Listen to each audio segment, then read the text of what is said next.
ದಿನಾಂಕ 5-1-2026ರಿಂದ 10-1-2026ರವರೆಗೆ ಹಾವೇರಿ ಜಿಲ್ಲೆ ರಾಣೆಬೆನ್ನೂರು ತಾಲೂಕು ರಾಣೆಬೆನ್ನೂರು ನಗರದ ಮೆಡ್ಲೇರಿ ರಸ್ತೆಯಲ್ಲಿರುವ ಶ್ರೀ ಚೌಡೇಶ್ವರಿ ಅಮ್ಮನವರ ದೇವಸ್ಥಾನದಲ್ಲಿ ಪ್ರತಿ ವರ್ಷದಂತೆ ಈ ವರ್ಷವೂ ಸಹ ಅದ್ದೂರಿಯಾಗಿ ಜಾತ್ರಾ ಮಹೋತ್ಸವ ಆಯೋಜಿಸಿದ್ದು, ಈ ಜಾತ್ರಾ ಮಹೋತ್ಸವದಲ್ಲಿ ರಾಜ್ಯದ ಮೂಲೆ ಮೂಲೆಯಿಂದ ಭಕ್ತಾದಿಗಳು ಆಗಮಿಸುತ್ತಾರೆ.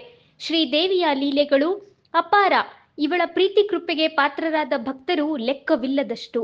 ಶ್ರೀದೇವಿಯ ಜನ್ಮಸ್ಥಳ ರಾಣೆಬೆನ್ನೂರು ನಗರದ ನಾಯಕರ ಓಣಿಯಲ್ಲಿ ಜನ್ಮ ತಾಳಿದ್ದು, ತಾಯಿಯ ಮೂರ್ತಿಯು ಖಂಡವಾಗಿ ಇರುವುದಿಲ್ಲ. ದೇಹದ ಭಾಗಗಳು ಎಲ್ಲ ಬಿಡಿಬಿಡಿಯಾಗಿ ಇರುತ್ತವೆ. ದೇವಸ್ಥಾನದ ಪೂಜಾರಿಯು ಅಮ್ಮನವರ ದೇಹದ ಬಿಡಿ ಭಾಗಗಳನ್ನು ಹೊಂದಿದ ಪೆಟ್ಟಿಗೆಯನ್ನು ಕಣ್ಣಿಗೆ ಬಟ್ಟೆಯನ್ನು ಕಟ್ಟಿಕೊಂಡು ನಾಯಕರ ಹೊಣೆಯಿಂದ ದೇವಸ್ಥಾನಕ್ಕೆ ತೆಗೆದುಕೊಂಡು ಬಂದು ಅಮ್ಮನವರನ್ನು ಸಿದ್ಧಗೊಳಿಸುತ್ತಾರೆ. ನಂತರ ಬ್ರಾಹ್ಮಣರು ಅಮ್ಮನವರಿಗೆ ಉಡಿಯನ್ನು ತುಂಬಿ ಪೂಜೆಯನ್ನು ಮಾಡಿ ಮುತ್ತೈದೆಯನ್ನಾಗಿ ಮಾಡುತ್ತಾರೆ. ನಂತರ ಜಾತ್ರಾ ಮಹೋತ್ಸವ ಪ್ರಾರಂಭವಾಗುತ್ತದೆ.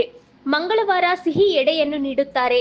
ನಂತರ ಬುಧವಾರ ಅಮ್ಮನವರಿಗೆ ಕುರಿ, ಕೋಳಿ, ಮೇಕೆ ಭಕ್ತರ ಶಕ್ತಿ ಅನುಸಾರ ಅಮ್ಮನವರಿಗೆ ಬಲಿ ನೀಡಿ ಎಡೆಯನ್ನು ನೀಡಿ ಊಟ ಉಪಚಾರಗಳನ್ನು ಮಾಡುತ್ತಾರೆ. ಹಾಗೆ ತಾಯಿಯು ಅಪಾರವಾದ ಶಕ್ತಿಯನ್ನು ಹೊಂದಿದವಳಾಗಿದ್ದು, ಭಕ್ತರ ಸಕಲ ಇಷ್ಟಾರ್ಥಗಳನ್ನು ಈಡೇರಿಸುತ್ತಾ ರಾಣೆಬೆನ್ನೂರು ಕ್ಷೇತ್ರದಲ್ಲಿ ನೆಲೆ ನಿಂತು ಭಕ್ತರನ್ನು ಸಲಹುತ್ತಿರುವುದು ವಿಶೇಷ. ಹಾಗೆ ಭಕ್ತರು ಸಹ ವರ್ಷಕ್ಕೆ ಒಮ್ಮೆ ಅಮ್ಮನವರ ಜಾತ್ರೆಯನ್ನು ಯಾವುದೇ ನೋವು ತೊಂದರೆಗಳು ಇಲ್ಲದೆ ಬಹಳ ಖುಷಿಯಿಂದ ಆಚರಿಸುವುದು ರಾಣೆಬೆನ್ನೂರು ನಗರದ ಶ್ರೀ ಅಮ್ಮನವರ ಭಕ್ತರ ಹೆಗ್ಗಳಿಕೆ.